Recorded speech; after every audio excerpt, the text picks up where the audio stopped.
રામ રામ ખેડૂત મિત્રો, ઓછા ખર્ચે વધારે ઉત્પાદન કઈ રીતે મેળવી શકાય અને અત્યારે આ ટેકનોલોજીના લીધે આપણે ઓછા ખર્ચે વધારે ઉત્પાદન કઈ રીતે મેળવી શકીએ એવા પ્રયત્નો આપણે કરીએ છીએ.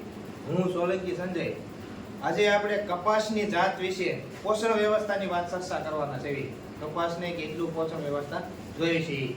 તો સૌપ્રથમ કપાસની બાયોલોજી આપણે પહેલા સમજી લેવી. તો કપાસ એક 6 થી 7 ફૂટ ઊંચાઈ વાળી એક વેરાયટી છે. પછી ઊંડા મૂળ વાળી એક જાત છે અને લાંબો સમય લગી ચાલે એવી, એટલે ટૂંકમાં 5 થી 6 મહિના 7 મહિના લગી કપાસ ઊભો રહે એવું એક કપાસના ઝાડ છે. કપાસની પોષણ વ્યવસ્થાની ખેડૂત મિત્રો આપણે વાત કરશું. તો કપાસની અંદર આપણે આપણા જીવનની અંદર કેમ 4 અવસ્થા આવે છે: બાલ્ય અવસ્થા, યુવા અવસ્થા અને પુખ્ત અવસ્થા. એની ઘોડે આપણે તે કપાસની અંદર આપણે 4 વિભાગમાં વિભાજન કર્યું છે. બાલ્ય અવસ્થા, વૃદ્ધિ વિકાસ અવસ્થા, ફૂલ ભમરી અવસ્થા અને ઝીંડવા અવસ્થા. એમ 4 અવસ્થાની અંદર આપણે પોષણ વ્યવસ્થા આપવાની છે. અલગ અલગ પોષક તત્વો જરૂર પ્રમાણે આપવાના છે. તો સૌપ્રથમ આપણે બાલ્ય અવસ્થામાં કેટલા પોષક તત્વોની જરૂર પડે? આપણને યુનિવર્સિટી વાળા કપાસની પાકની અંદર આપણને યુનિવર્સિટી વાળા ભલામણ કરે છે. જો હું તમને કહીશ ને તો તમને એમ થશે ઓહો આટલું બધું.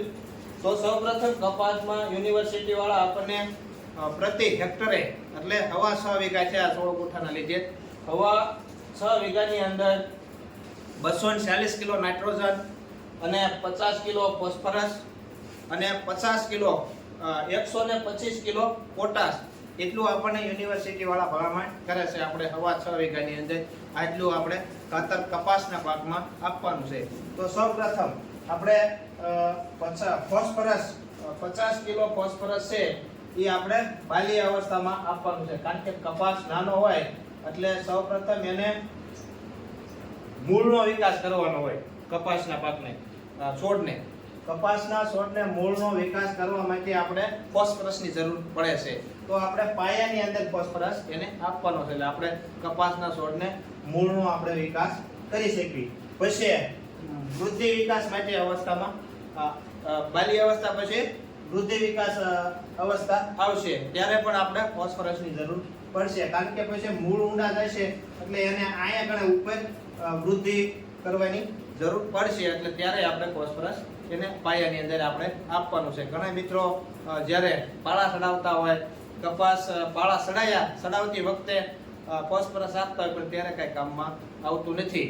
આપણે 50 કિલો જે યુનિવર્સિટીની ભલામણ પ્રમાણે છે એ આપણે પાયાની અંદર ફોસ્ફરસ આપવાનું છે. તો પછી આપણે બીજા સ્ટેપ માટે આપણે ફોસ્ફરસ આપવાનું છે. તો સૌપ્રથમ ફોસ્ફરસ પાયાની અંદર આપ્યું.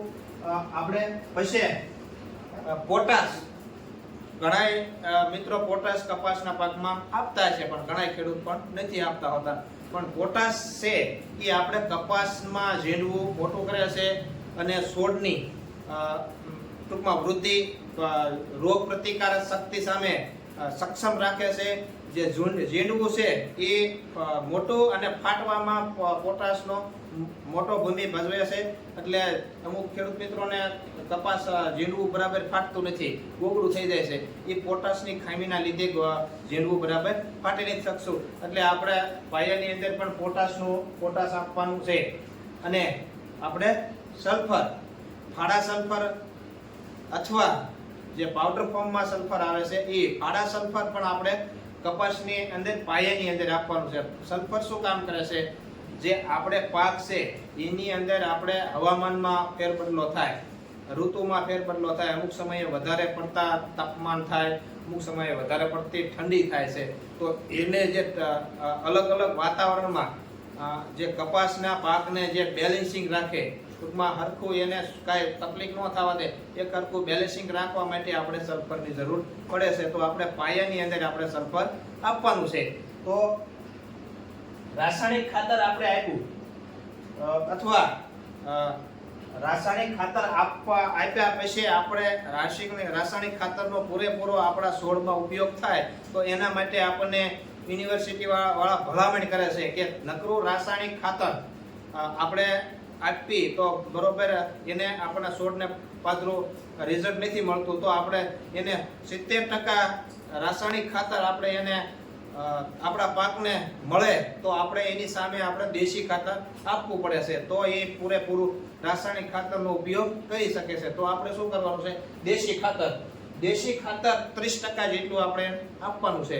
જો દેશી ખાતર આપણે આગળ ન હોય તો આપણે લીંબોળીનો ખોળ છે, દિવેલાનો ખોળ છે, એમ એરડીનો ખોળ છે, એવું આપણે ખોળ દ્વારા પણ આપી શકાય છે.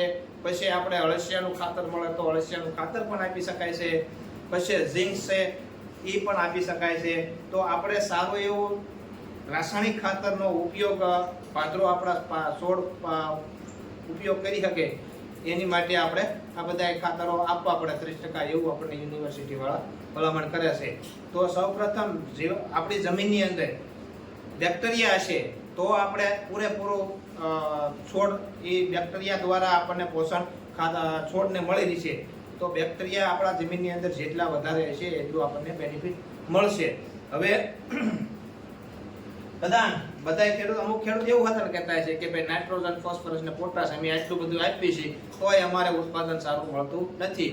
પણ મુખ્ય આપણે નાઇટ્રોજન, ફોસ્ફરસ ને પોટાશ નકરું આપ્યાથી આપણને ઉત્પાદન મળતું વધારે મળી જાય નથી કહેતા. પણ અમુક આપણે જમીનની અંદર માનો કે આપણે મેગ્નેશિયમની ખામી છે તો મેગ્નેશિયમની ખામી મેં કપાસ પીળો પડી જતો હોય તો એ ખેડૂતો મિત્રોને મેગ્નેશિયમની ખામીના લીધે છોડ પીળો પડી જાય છે સમજાણું. તો એને મેગ્નેશિયમ સલ્ફેટ પ્રતિ હેક્ટરે 25 કિલો આપવું.